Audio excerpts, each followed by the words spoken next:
আম্মু ডাকছে মনে হচ্ছে, আমি যাই। জ্যোতি নওশাদকে বাক্য সম্পূর্ণ করতে না দিয়ে দ্রুত বলল।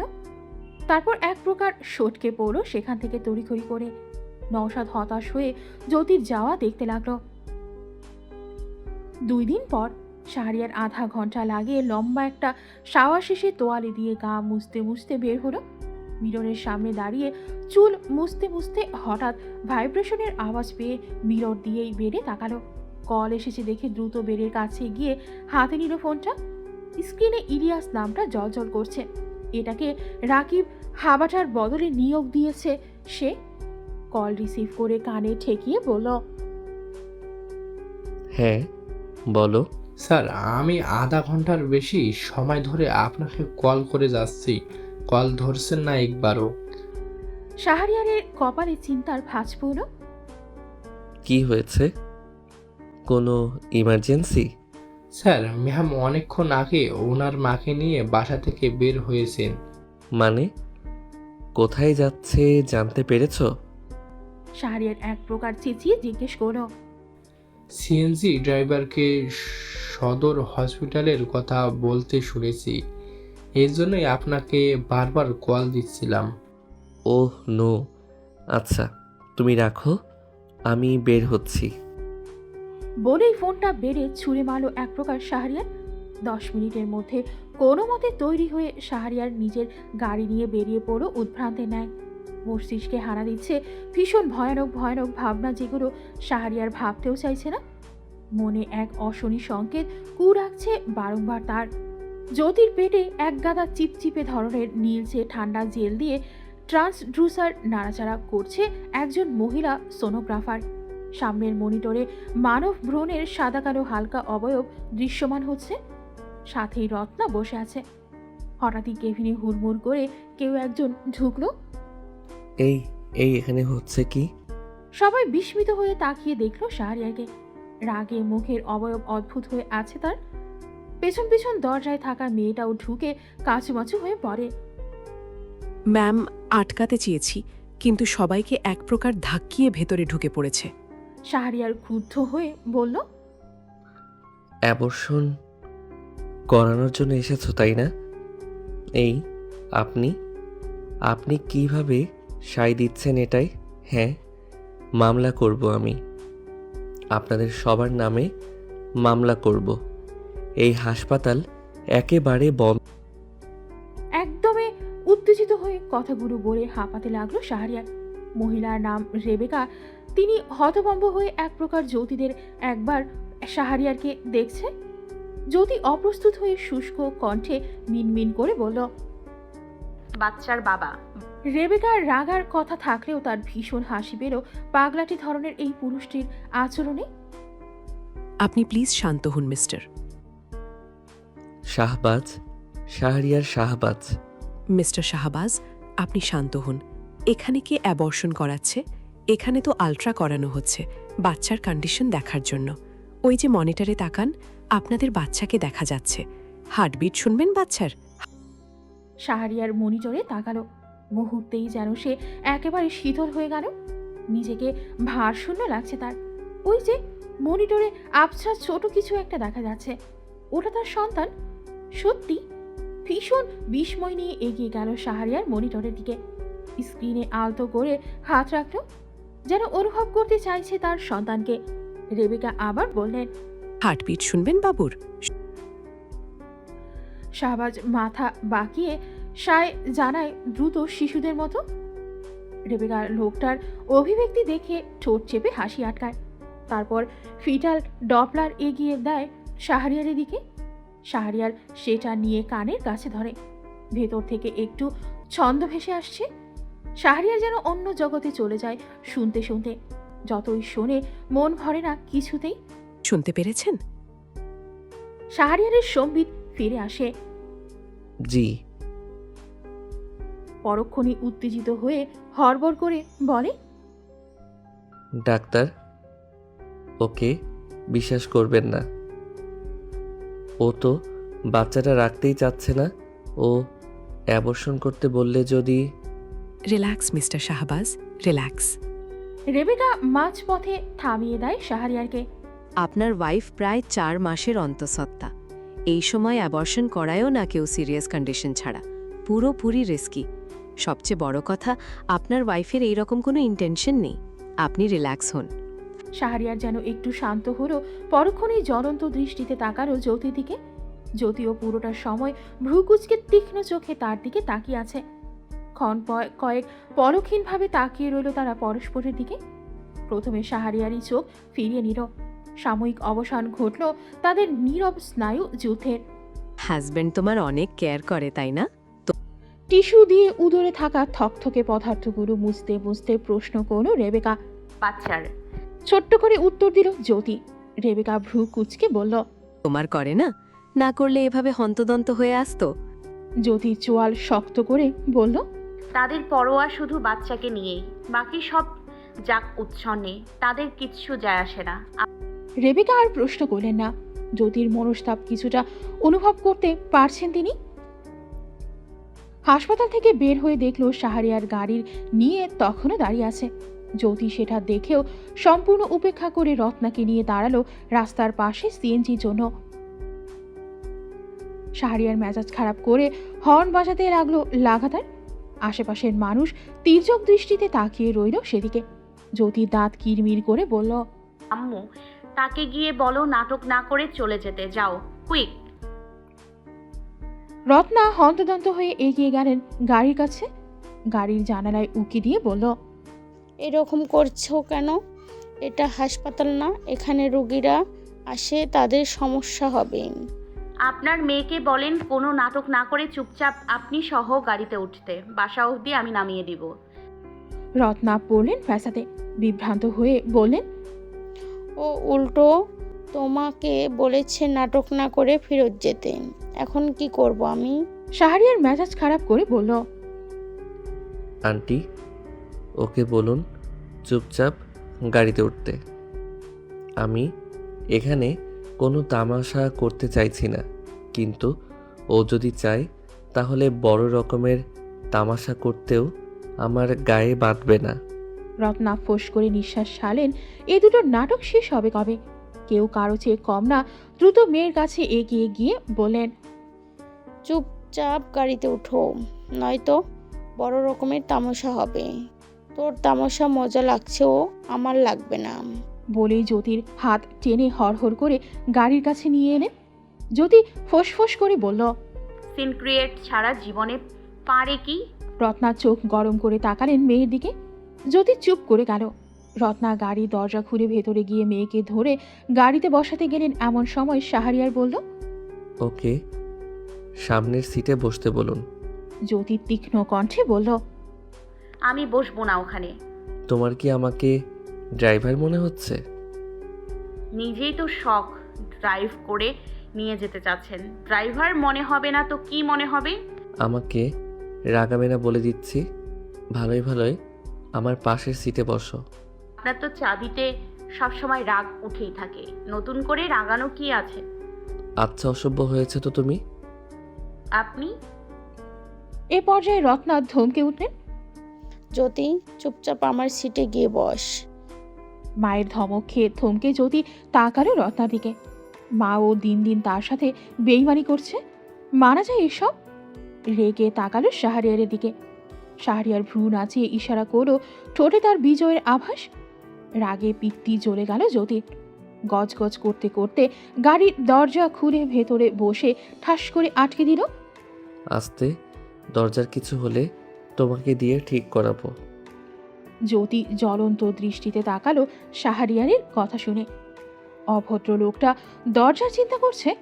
রত্না পেছনে বসে গজগজ করতে করতে লাগলেন, রাস্তাঘাটেও নিস্তার নেই, যেখানে সেখানে যখন তখন শুধু ঝগড়া আর ঝগড়া। মাঝে মধ্যে মন চায় দুটোর মাথা ঠুকে দিন, এতে যদি মগজ জায়গা মতো আসে। এক মনে গাড়ি চালিয়ে যাচ্ছে শাহরিয়ার। জ্যোতিও নীরবে বাইরে তাকিয়ে আছে। শাহরিয়ার এক ফাঁকে রিয়ার ভিউ মিররটা একটু নেড়ে চেড়ে দিল। জ্যোতিকে দেখা যাচ্ছে এখন মিররে ঠিকঠাক। শাহরিয়ার আর চোখে বারবার তাকাচ্ছে মিররের দিকে। একসময় নিস্তব্ধতা ভেঙে বলল, আমাকে ফোন করে জানিয়ে দিলেই তো হতো, এরকম কাহিনীও হতো না। জ্যোতি যেন অপেক্ষাতেই ছিল এমন কিছুর। রাগে হিসিয়ে বলল, আপনার ফোন করে জেনে নেওয়ার ইচ্ছে হলো না একবারও? আমাকে না বললে আমি কিভাবে জানবো তুমি হুট করে ডাক্তার দেখাতে গিয়েছো? ঠিকই তো, জানবেন কিভাবে? মেয়েরা এই অবস্থায় ডাক্তার দেখায় হাজবেন্ডকে নিয়ে। আমার তো সেটা হচ্ছে না। আপনার না জানারই কথা। শাহরিয়ার গম্ভীর হয়ে গেল, চুপচাপ সামনের দিকে তাকিয়ে ড্রাইভ করতে লাগলো। বাসার কাছাকাছি এসে শাহরিয়ারের গাড়ি থামলো। জ্যোতি ভীষণ হন্তদন্ত হয়ে নামলো গাড়ি থেকে। তির্যক দৃষ্টিতে সেটা দেখে শাহরিয়ার ধমকে বলল, আস্তে ধীরে নামো। এত তাড়াহুড়া করছো কেন? জ্যোতি পাত্তাই দিল না। রত্না বের হওয়ার আগেই গেটে জোরে জোরে নক করলো। কিছুক্ষণের মধ্যেই গেট খুলে দেওয়া হলো। নওশাদ খুলেছে গেট। গেটটা একটু উঁচু। ভেতরে প্রবেশ করতে উঁচু বাঁধের মতো অংশটুকু প্রবেশ একটু সাবধানেই করা লাগে। জ্যোতি ভেতরে প্রবেশ করতে চাইলে সেই সময় আচমকাই নওশাদ জ্যোতির হাত ধরে। একটু টেনে জ্যোতিকে ভেতরে প্রবেশ করতে সাহায্য করে। ঘটনার আকস্মিকতায় জ্যোতি নিজেও হতভম্ব হয়েছে। দ্রুত নওশাদের থেকে নিজের হাত ছাড়িয়ে নিয়ে দ্রুত পায়ে ভেতরে চলে গেল। শাহরিয়ার গাড়িতে বসে পুরো দৃশ্যটাই তীক্ষ্ণ দৃষ্টিতে পর্যবেক্ষণ করল। কে এই ছেলেটা? জ্যোতিদের বাড়িতে কি করছে? ছেলেটার এত অতি উৎসাহী হয়ে জ্যোতির হাত ধরাটা ভালো লাগলো না তার। এই তো আছে, সবাই ভালো। তোদের ওখানের কি অবস্থা? সবাই ভালো আছে? অরোরা মায়ের রুমের দোরগোড়ায় আসতেই দেখতে পায় ফারিয়া কারোর সাথে কথা বলছে। ছোট খালার সাথে কথা বলছেন বুঝতে পেরে ফিরে যাওয়ার জন্য পা বাড়াতেই হঠাৎ নিজের নাম শুনতে পেয়ে থমকে যায়। দ্রুত দরজার থামের আড়ালে দাঁড়িয়ে পড়ে, কান খাড়া করে শোনার চেষ্টা করে কথাগুলো।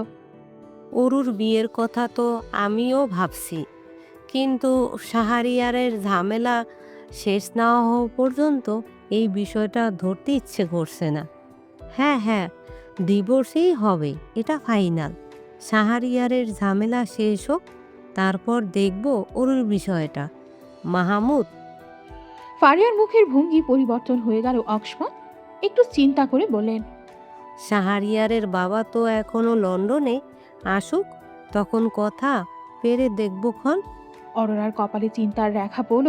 উদ্বিগ্নতার আভাস স্পষ্ট চেহারায় ফুটে উঠেছে। অরোরা এক ছুটে সেখান থেকে চলে গেল।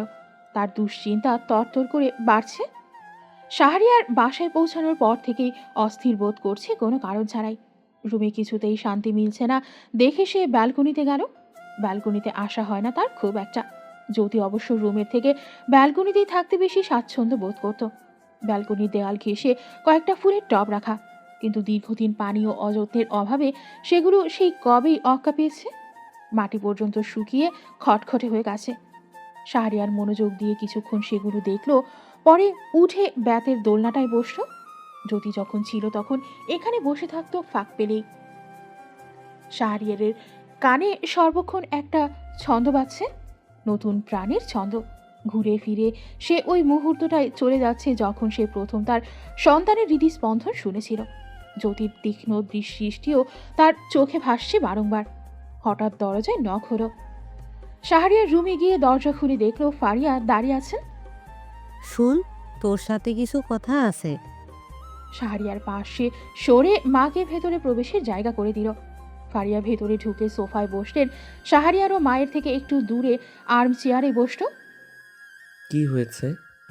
ফারিয়া একটু চুপ থেকে কথা গুছিয়ে নিয়ে বললেন, তোর ছোট খালামণি অরোরার জন্য মাহমুদের প্রস্তাব দিয়েছে। শাহরিয়ারের ভ্রু কুঁচকে গেল। মাহমুদ ছোট খালার বড় ছেলে। আমি বলেছি তোর বাবা এখনো বাহিরে, আসলে কথা পেরে দেখব, কিন্তু আমি চাইছি তার আগে তোর সাথে আলোচনা করে নিক। শাহরিয়ার বিরক্ত হয়ে বলল, আজব তো, অরোরা এখনো ছোট, এত তাড়াতাড়ি বিয়ের কথাবার্তা ধরেছ? ফারিয়া ভ্রু কুঁচকে বলল, 22 বছর চলে, ছোট কই? মাহিরারও তো একই এই যে বিয়ে হয়েছে। তারপরও? আরে এখনই তো দিচ্ছি না, আরও 5-6 মাস আছে হাতে। তোর আর জ্যোতির ঝামেলা শেষ হলে তখন দেখব। জ্যোতি তো ডিভোর্স নেবে, জানিয়ে দিয়েছে। শাহরিয়ারের মুখে আধার ঘনিয়ে এলো। কেন যেন এই কথাটা স্বাভাবিকভাবে নিতে পারল না। ফারিয়া ছেলের মুখের রং পরিবর্তন লক্ষ্য করলেন। সন্ধিহান হয়ে জিজ্ঞেস করলেন, কি হয়েছে? মুখটা এমন বাংলা পাঁচের মতো করলি কেন? শাহরিয়ার ঝাড়ি মেরে বলল, কিছু না, তোমার উপর রাগ হচ্ছে। 5-6 মাস সময় আছে, তো 5-6 মাস পরেই আলোচনা করতে। নদী না আসতেই পেরুবার চিন্তা। খেপছিস কেন? আমি তো শুধু তোর সাথে আলোচনা করছিলাম। শাহরিয়ার হতাশ হয়ে নিজের চুল আঁকড়ে ধরল হাতের মুষ্টিতে। কিছুক্ষণ পর শান্ত হয়ে বলল, মা, আই এম সরি। আসলে মন মেজাজ ভালো না, এজন্য কোথাকার রাগ কোথায় দেখাচ্ছি, কিছু মনে করো না। ফারিয়া আন্দাজ করলেন ফ্যাক্টরিতে কাজের চাপ, ছেলের এমন বেহাল দশা। মাতৃস্নেহে শাহরিয়ারের চুলে বিলি কেটে বললেন, তোর বাবাকে বলেছি আমি দ্রুত দেশে আসতে। ফ্যাক্টরির কাজ একা তোর উপর দিয়ে চলে গেছে। ম্যানেজারটাকেও পর্যন্ত নিজের সাথে নিয়ে গেছে লোকটা। মায়ের স্নেহ সুলভ কণ্ঠে শাহরিয়ারের ভেতরের দহন যেন আরেকটু বাড়ল। হঠাৎ করে শাহরিয়ার উঠে এসে মায়ের কোলে মাথা রাখল। ফারিয়া হকচকিয়ে গেলেও নিজেকে সামনে নেয়। আলতো করে বিড়ি কেটে দিতে থাকে পুত্রের চুলে। ছেলের মন কোনো কারণে অস্থির, এটা বেশ বুঝতে পারছেন তিনি। শাহরিয়ার কিছুক্ষণ এভাবেই চুপ করে থেকে মৃদু কণ্ঠে বলল, বাবাকে কিছু বলার দরকার নেই, এমনিতেও ওদিকে একটু ঝামেলায় আছে বাবা। এখন এদিকের কথা বলে শুধু শুধু টেনশন বাড়ানোর দরকার নেই। এমনিতেই প্রেশারের সমস্যা আছে বাবার, আমি সামলে নিতে পারবো এদিকের সবটা। ফারিয়া কিছুক্ষণ আগে শাহরিয়ারের রুম থেকে গিয়েছেন। শাহরিয়ার মুখে হাত ধুয়ে আয়নার সামনে দাঁড়িয়ে চুলে চিরুনি চালাতে চালাতে লক্ষ্য করো তার একটা চুল পাক ধরেছে। তাজ্জব হয়ে চুলটার দিকে চেয়ে রইল সে। হঠাৎ করেই তার একদিনের কথা মনে পড়ে গেল। একদিন জ্যোতি বলেছিল শাহরিয়ারের একটা পাকা চুল সে দেখেছে যখন শাহরিয়ার ঘুমেছিল। পরে সে সেটা ছিঁড়ে নিয়েছে। শাহরিয়ার একদমই বিশ্বাস করেনি। জ্যোতি তারপরও তাকে টিটকারি করে বুড়ো খবিশ বলেছিল। শাহরিয়ার বাস্তবে ফিরে এলো। জ্যোতিকে একটা কল করা দরকার। জ্যোতি বাগানে হাঁটাহাঁটি করছিল সে সময়। শাহরিয়ারের কল দেখে ভ্রু কুঞ্চিত করল। এই লোকটা আবার কল করলো কেন?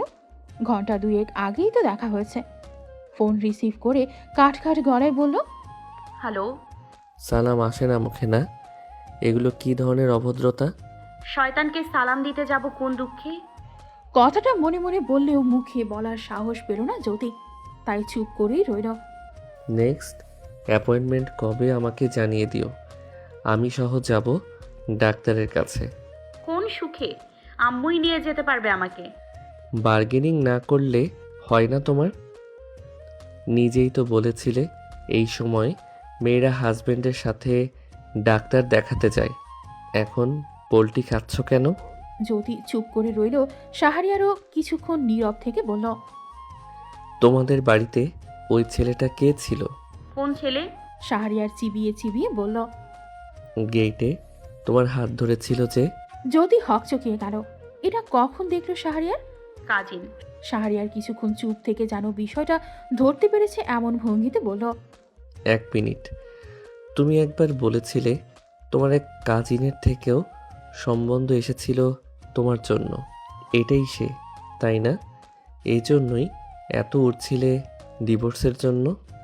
এই জন্যই তো বলি, হুট করে এত জোর পাচ্ছ কোত্থেকে?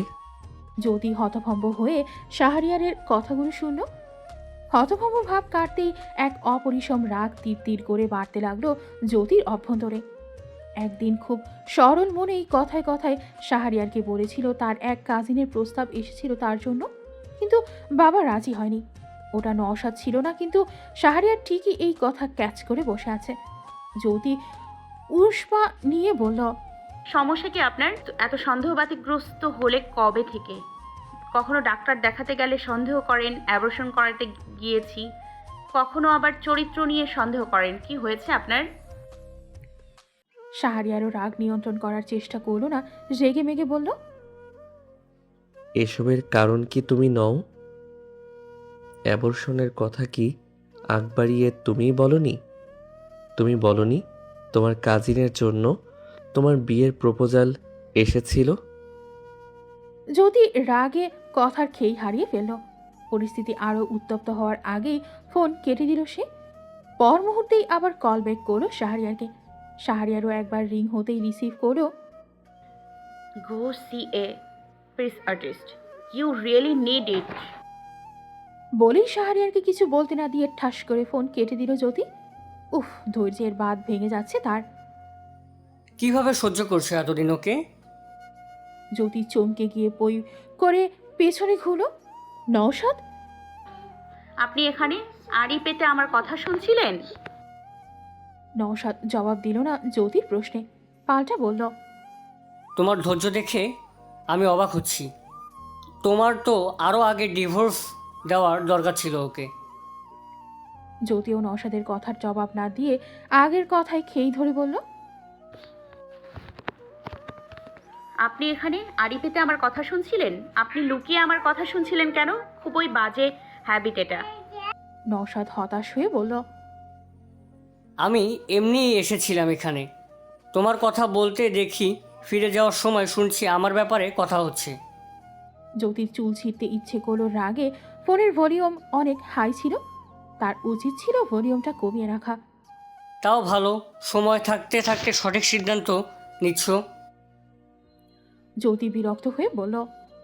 সেটা সময় এলেই দেখা যাবে কোনটা সঠিক কোনটা ভুল। নওশাদ বিষণ্ণ হয়ে বলল। দোষ তো সময়ের। আম্মু যদি সময় থাকতেই সঠিক কাজটা করত তাহলে এখানে চিত্রাটা ভিন্ন হতো। জ্যোতি অপ্রস্তুত হলো, নিজেকে সামলে চোয়াল শক্ত করে বলল। চিত্র যেহেতু ভিন্ন না, তাই আপনারও উচিত না এখন এইসব কথা তোলা। কিন্তু নিয়তি তো আরেকবার সুযোগ দিচ্ছে। জ্যোতি বিস্ময় নিয়ে তাকায় নওশাদের দিকে, অবাক সুরে বলে। আপনি এখন সুযোগের অপেক্ষায় আছেন? ক্ষতি কি? মানুষ কি সেকেন্ডে চান্স পায় না? কি কমতি আছে আমার? জ্যোতি চোখ মুখ উল্টে রাগ নিয়ন্ত্রণ করার চেষ্টা করে, তারপর দাঁতে দাঁত চেপে বলে। আপনি জানতে চান আপনার কিসের কমতি আছে? ম্যানার্সের। বলি আর এক মুহূর্তের জন্য ও দাঁড়ালো না, সে রেগে মেগে চলে গেল সেখান থেকে। তোমার চোখে আকাশ আমার চাঁদ যার পূর্ণিমা, ভেতর থেকে বলছে হৃদয় তুমি আমার প্রিয়তমা।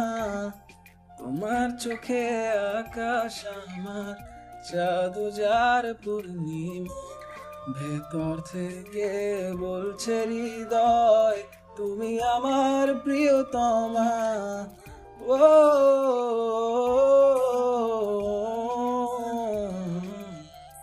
এক পরে কানে ইয়ারফোন গুজে গানটা শুনছিল শাহরিয়ার। শুনতে শুনতেই যেন গানের পংক্তিগুলোর মাঝে হারিয়ে গেল সে। মন ভীষণ উদাস হয়ে উঠল ধীরে ধীরে। আপন মনে বিষণ্ণ সুরে বিড়বিড় করল। I am feeling her absence just a bit. শেষ কথাটা যেন নিজেকেই শোনালো, যেন আশ্বস্ত হতে চাইল। সেদিনের ঝগড়ার পর কেটে গেছে 3টে দিন, এখন পর্যন্ত অনুশোচনা তার পিছু ছাড়ছে না। শাহরিয়ার মানে সে ভুল করেছে, ঈর্ষা ক্ষোভ সব মিলিয়ে তার হুঁশ জ্ঞান ছিল না, তাই কি বলতে কি বলে ফেলেছে নিজেও খেয়াল করেনি। নিজের প্রতি রাগ হচ্ছে প্রতি মুহূর্তে তার, কিন্তু সেই বা কি করত? কোন ব্যাটার মুরদ আছে বউয়ের হাত অন্য পুরুষ ধরেছে সেই দৃশ্য বরদাস্ত করার? সেজন্যই তো সে সেদিন ওভাবে রিয়াক্ট করে বসেছিল। আচ্ছা, জ্যোতির কথা মতো সত্যিই কি তার সাইকিয়াট্রিস্ট দেখানো উচিত? সে কি সত্যিই পাগল হয়ে যাচ্ছে? কিন্তু তা কি করে হয়? পাগল কি বুঝতে পারে সে পাগলামি করছে? শাহরিয়ার মনের দহনে অস্থির হয়ে ব্যালকনিতে এলো। ইদানিং এই জায়গাটায় তার দিনের অনেকটা সময় কাটে, হয়তো ভালো লাগার পাশাপাশি স্মৃতির রোমন্থনও চলে। বাইরে ঝিরিঝিরি বৃষ্টি হচ্ছে। বর্ষার সৌম্য সান্নিধ্যে এখন প্রায় প্রতিদিনই সিক্ত হয় ধরণী দেহ। পোস্ট ল্যাম্পের ম্লান আলো রাত্রির ঘন অন্ধকারে ক্ষীণ আশ্রয় খুঁজে নিলেও তা কেমন যেন আরও গভীরতা ছড়িয়ে দিচ্ছে চারিপাশ জুড়ে। সেই অন্তরালে নিঃশব্দে ঝরে পড়ছে বৃষ্টির সূক্ষ্মধারা, যেন আকাশও নিঃশ্বাস ফেলছে নীরবে। বিষণ্ণ বিষাদগ্রস্ত এক পরিবেশ, ঠিক যেরকম এই মুহূর্তে ডুবে আছে শাহরিয়ারের মন, নিঃশব্দ ছন্দহীন এক বিষাদে। শাহরিয়ার অজান্তেই অস্ফুট স্বরে আওড়িয়ে উঠল। ভেতর থেকে বলছে হৃদয়, তুমি আমার প্রিয়তমা। পরদিন সকালে রত্না কিচেনে কাজ করছিলেন, এর মধ্যেই জ্যোতি এসে কয়েকবার ঘুরঘুর করে গেল। মাকে সবজি কাটতে দেখে নিজে এগিয়ে এসে সবজি কাটার বায়না ধরল। রত্নাও বাধা দিলেন না, তিনি জ্যোতিকে কাটাকুটির দায়িত্ব দিয়ে অন্য কাজে ব্যস্ত হয়ে পড়েন। জ্যোতি সবজি কাটতে কাটতে আর চোখে মাকে দেখে নিতে লাগলেন। এক পর্যায়ে গলার স্বর খানিকটা নামিয়ে বলল, আম্মু খালামণিরা কবে যাবে? আরে না, রত্না সন্দিহান হয়ে মেয়েকে দেখলেন। কেন, ওদের যাওয়া না যাওয়া নিয়ে তোর কি সমস্যা? এমনি আসলে খালামণিকে নিয়ে কোনো সমস্যা নেই, কিন্তু নওশাদ আছে দেখে একটু অদ্ভুত লাগে। রত্না কাজ থামিয়ে কিচেনের দেয়ালে লাগোয়া তাকে হেলান দিয়ে দাঁড়িয়ে তীক্ষ্ণ দৃষ্টিতে তাকিয়ে দেখলেন মেয়েকে। তারপর কঠোর কণ্ঠে বললেন, নৌশাদ ভাইয়া বলবি? জ্যোতি বিব্রত হলো ভীষণ। ভাইয়া বলিনি? ভাইয়াই তো বলি সব সময়, ভুলে মনে হয় বলিনি। রত্না উদ্বিগ্ন হলেন, জ্যোতিকে জিজ্ঞেস করলেন সোজা সাপটা। কি হয়েছে তোর? নৌশাদ কিছু বলেছে? জ্যোতি অসংলগ্নভাবে বলতে থাকে, কি বলবে? কিছু বলেনি আসলে, যখন তখন সামনাসামনি পড়ে যাই, আমার অকওয়ার্ড লাগে খুব। একটু থেমে আবার বলে, তাছাড়া ওনার হাবভাবও আমার ভালো লাগে না। রত্নার কপালে চিন্তার ভাঁজ পড়ল। এমনিতেই উনি নিজ উদ্যোগে জ্যোতিকে নওশাদের মুখোমুখি হওয়া থেকে দূরে রাখছেন। খাওয়ার টেবিলে পর্যন্ত জ্যোতিকে বসতে দেন না। জ্যোতির কামরায় খাবার বেড়ে দিয়ে আসেন, কিন্তু তারপরও মনে হচ্ছে না এসব যথেষ্ট হচ্ছে। মুক্তার মনে তো অন্য কিছুই ঘুরছে, এটা প্রথম দিনই মুক্তার কথাই টের পেয়েছে। নওশাদও যে একই চিন্তাধারা লালন করে চলছে, যা বোঝার জন্য বড় মাপের জ্ঞানী হওয়া লাগে না। কার সাথে কথা বলছিস? অরোরা আচমকা কারো কথা শুনেই চমকে পেছনে ফিরল। ভাইকে দেখে কয়েকটা হার্টবিট যেন মিস হয়ে গেল মুহূর্তে। কণ্ঠ আপ্রাণ স্বাভাবিক রাখার চেষ্টা করে বলল, ফ্রেন্ডের সাথে ভাইয়া। শাহরিয়ার ভ্রু কুচকে বলল, ফ্রেন্ডের সাথে? তাহলে এত ফুসুর ফাসুর করে কথা বলার কি আছে? অরোরার গায়ে ইতিমধ্যে কাঁপাকাঁপি ধরে গিয়েছে, কিন্তু আলোর প্রাচুর্যের অভাবে স্পষ্ট দেখা যাচ্ছে না তার কম্পমান অবয়ব। ভাইয়া, আমি ফ্রেন্ডদের সাথে এভাবেই কথা বলি, এরকম ঠান্ডা সরে। বিশ্বাস না হলে দেখো। বলেই নিজের কল লিস্ট বাড়িয়ে দিল শাহরিয়ার। আর চোখে দেখল সবার উপরে কেয়া নামটা ওঠা। তারপর তীক্ষ্ণ দৃষ্টিতে বোনকে পরখ করে নিল জহুরি চোখে। আর বাসায় তো কথা বলার সময় বাজ ফালিস, বহুরূপী কোথাকার। শাহরিয়ার খেকিয়ে সেখান থেকে চলে গেল। অরোরাও যেন হাফ ছেড়ে বাসল। বড় জোর বাঁচা বেঁচেছে সে আজ, একটুর জন্য ধরা পড়েনি। বিকেলে জ্যোতি কাপড় ভাঁজ করছিল, ফোনের রিংটন বাজতেই ফোনের স্ক্রিনে তাকিয়ে দেখল শাহরিয়ার নামটা জ্বলছে। সেদিনের ঘটনার পর এখন পর্যন্ত শাহরিয়ার একবারও কল করেনি, এজন্য জ্যোতির রাগটাও এখনো বহাল তবিয়তেই আছে। ধরবে না করেও শেষ মুহূর্তে ধরল কলটা সে। ফোন রিসিভ করে চুপচাপ কানে ঠেকিয়ে রাখলো, কোনো কথা না বলে।